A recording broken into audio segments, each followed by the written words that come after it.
Өглөөний амгалан айлтгая. Тэгэхээр малын тэжээл, гурилын, импортын гайлын татвар тэгэл сайн тухайн үед авч хэрэгжүүлэх арга хэмжээнийхэн талаар бид нэлээд олон талаас нь судалгаа хийгээд тийм шийд төрсөн. Гэхдээ энэ бол зүгээр нэг тийм дан гурил үйлдвэрлэл үнийн асуудал биш байгаад байгаа юм. Бид хэд 60 хэдэн жил ноцолдсон газар тариалангийн салбартайгаа нэгт уялдаатай боловсруулах салбарынхаа үйлдвэрлэл хангамжийн асуудал дээр асуудал үүсгээд болж өгөхгүй байгаамаа. Тийм учраас энэ үнийг бид их олон талаас нь зөв харах ёстой. 2021 оны үйл явц дэлхийн нийтээр дахиад давтагдахгүй гэх юм баталгаа байхгүй.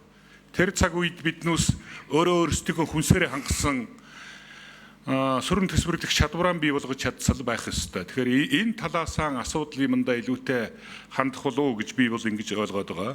За тэгээ одоо би тодорхой 2-3 зүйл байна. Мэдээж энэ шийдвэр зорилгоо хангасаа ойлгомжтой.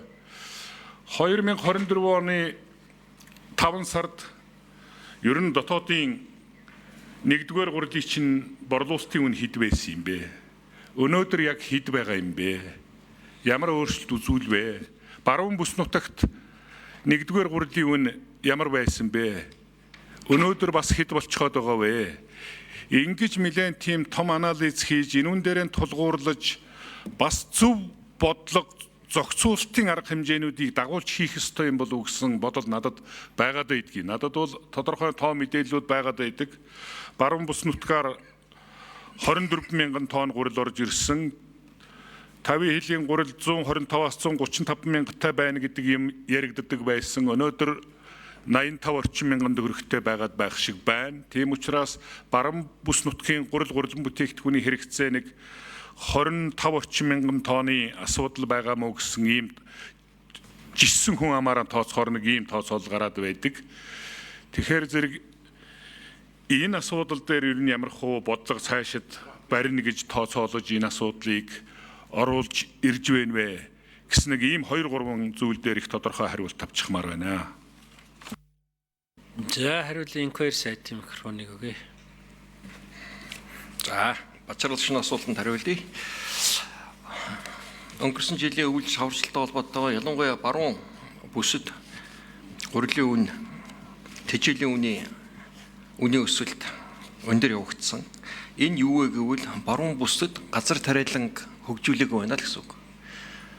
Хуучин гэрэн оноос өмнө баруун бүсэд одоо гол бааз суруулж ирсэн улсын баруун тургууны аж ахуй өөрөө баруун бүсээ хангах зорилттой. Гурилын үйлдвэртэй, элеватортой, услогаатай жирэн 40 гаруй мянган га талбай тариалдаг юм томоохон аж ахуй байсан. Тэгэхээр энэ бүс нутагт хөрөнгө оруулах дэмжлэг заашгүй байна гэдэг нэгээр харагдаж байгаа. За нэгэнт одоо нөхцөл үн өссөн толгоотойгоор бүх татварыг чөлөөлсөн. За ямар одоо эффект гарсан бэ гэж. За би гурилын үйлдвэрийн үнүүдийг мэдэгдээ. За Алтан дарай гурил 2024 оны 5 сар яг 1 жилийн өмнө үйлдвэрийн үн 1-р гурил 1630 төгрөг байсан бол одоо 25 оны 4 сарын 20-ны байдлаар 1500 төгрөг. Улаанбаатар гурил 2024 оны 5 сард 2100 төгрөг байсан бол одоо 4 сарын 20-ны байдлаар 2050 төгрөг. Уяг гурил 24 оны 5 сард 1740 төгрөг байсан бол 4 сарын байдлаар 1610 төгрөг. Ингээд голлох үйлдвэрүүдийнхаа ингээд үнийг аваад үзэхэд дундаж үн 2024 оны 5 сард 1802 төгрөг байжгаад өнөөдөр 4 сарын 20-ны байдлаар 1638 төгрөг буюу 1-р гурил 9.1% буурсан юм үр дүнтэй байгаа. Үйлдвэр үн шүү дээ. Тэгэхээр өнгөрсөн жилийн намрын ургацтай холбоотойгоор ургац боломжийн байсан. За нэлийн хэмжээний импорт бас нэмэгдсэн. За энэтэй холбоотойгоор гурил бол бууж болох хамгийн одоо нийлүүлэлтийнхаа төвшөнд очиж доктортой хангагдсан.